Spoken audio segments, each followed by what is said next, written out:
Jeevan Reddy sir గారు, honourable TRS Jagtial కాన్స్టిట్యూయెన్సీ incharge Sajay Kumar గారు,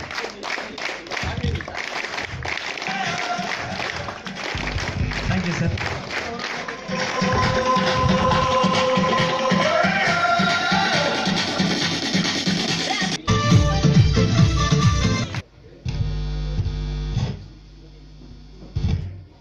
next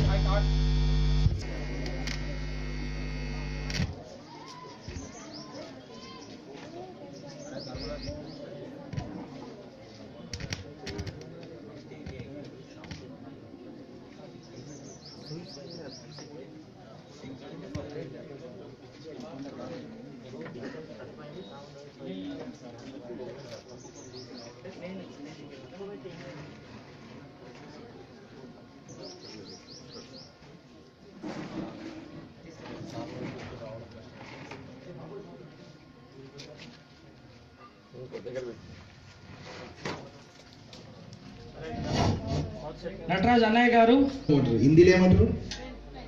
Penna. సరే, అయితే దీన్ని అచ్చ తెలుగులో చాలా మందికి తెలియనటువంటి విషయం. దీన్ని appreciative. Thank you very much my dear volunteers, thank you. 4వ రోజు, సో మేము ఆ రోజు సండే ఉండే, ఆదివారం కాబట్టి స్కూల్లో పిల్లలు ఎవరు లేరు, సో ప్రశాంతంగా ఉండే. ఇక్కడ కూడా చాలా చెత్త కనిపించింది. సో ప్రతి చెత్త కూడా అంతా ఆ రోజు సండే రోజు మొత్తం మేము క్లీన్ చేసి, అండ్ టాయిలెట్స్ దగ్గర టాయిలెట్స్ కూడా మా పిల్లలు క్లీన్ గానే ఉన్నప్పటికీ కూడా క్లీన్ చేయడం జరిగింది.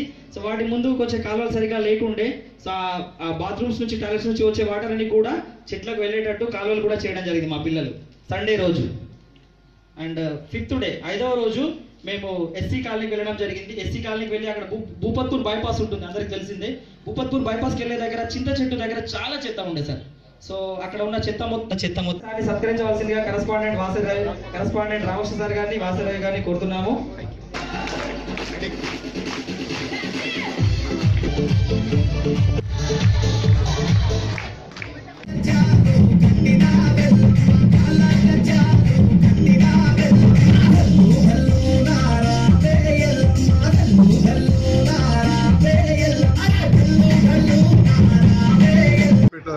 గ్రామంలో రామకృష్ణ డైరీ కాలేజ్ ఆధ్వర్యంలో జాతీయ సేవా పథకం కార్యక్రమం గత వారం రోజులుగా దాదాపు ఒక 70 మంది విద్యార్థులతో జరపడం జరిగింది.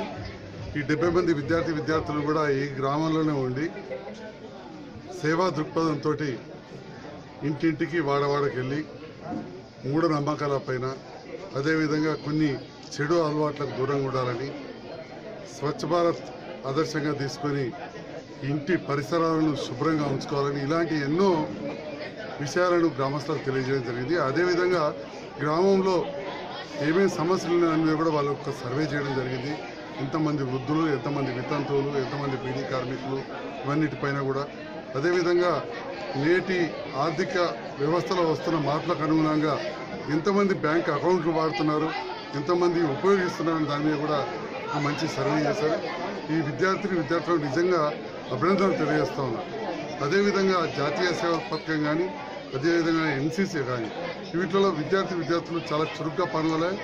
కాలేజీ యాజమాన్యాలు కూడా ఏ విధంగా అయితే ఇవాళ రామకృష్ణ డిగ్రీ కాలేజ్ ఈ పర్మిషన్ తీసుకొచ్చి దీనికి ప్రాధాన్యత ఇస్తూ ఉందో, అదేవిధంగా ఇంకా మిగతా ప్రైవేట్ కాలేజెస్ కూడా ఈ ఎన్సీసీని, ఎన్ఎస్ఎస్ను వారి విద్యార్థులకు వారి రెగ్యులర్ ఎడ్యుకేషన్ కరికులంలో భాగంగా 5% రిజర్వేషన్ రేపు జరగబోయే ఉన్నత విద్యా కోర్సుల్లో కానీ ఉద్యోగాలలో కూడా అవకాశం వస్తుంది. కాబట్టి ఈ విద్యార్థులను దీంట్లో భాగస్వామ్యం ఏ విధంగా చేయాలి.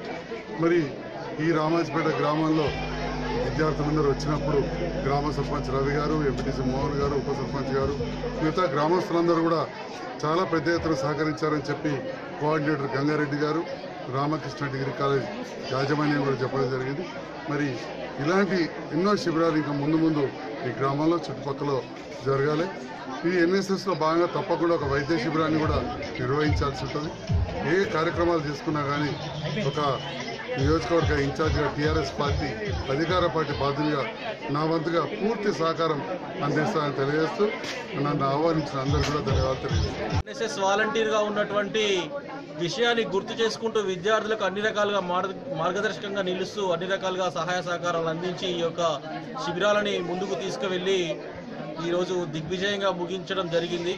ఈ సందర్భంగా మరి మన జగిత్యాల శాసనసభ్యులు జీవన్ రెడ్డి గారు, అదేవిధంగా జగిత్యాల టీఆర్ఎస్ ఇన్ఛార్జ్ బాధ్యులైనటువంటి డాక్టర్ సంజయ్ గారు, మరియు అదేవిధంగా లోకల్లో ఉన్నటువంటి ఎంపీటీసీ గారు, జడ్పీటీసీ గారు, సర్పంచ్ గారితో సహా అందరూ కూడా ఇక్కడ ఉన్నటువంటి ఎంఈఓ గారు, ఉప సర్పంచ్ గారు అందరూ కూడా ఈ ముగింపు సమావేశానికి హాజరై విద్యార్థులను అన్ని రకాలుగా మరి వారు చేసినటువంటి సేవలను కొనియాడుతూ ఇక ముందు కూడా ఇదే విధంగా అందరికీ తమ తోటి వారికి కాకుండా ఈరోజు ఇక్కడ స్కూల్లో మంచి ఆతిథ్యం ఇవ్వడం జరిగింది. ఇక్కడ హై స్కూల్ హెచ్ఎం గారు, అదేవిధంగా ప్రైవేట్ స్కూల్ హెచ్ఎం గారు అందరూ కూడా ఒక మంచి అకామిడేషన్ ఆతిథ్యాన్ని ఇచ్చి ఆ విద్యార్థులకు కూడా ఒక స్ఫూర్తి కొలిపే విధంగా ఉత్తేజితులను చేసినందుకు మరి ఈ యొక్క ఇంతటి చక్క అవకాశాన్ని ఇచ్చినటువంటి ఈ యొక్క రామోజీపేట సర్పంచ్ గారిని ప్రత్యేకంగా అభినందిస్తూ ధన్యవాదాలు తెలుపుతూ ఈ యొక్క అవకాశాన్ని ఇచ్చినందుకు అందరికీ కూడా ప్రజలకి మరియు పుర ప్రముఖులకు అందరికీ కూడా మరొకసారి ధన్యవాదాలు తెలుపుతున్నాను.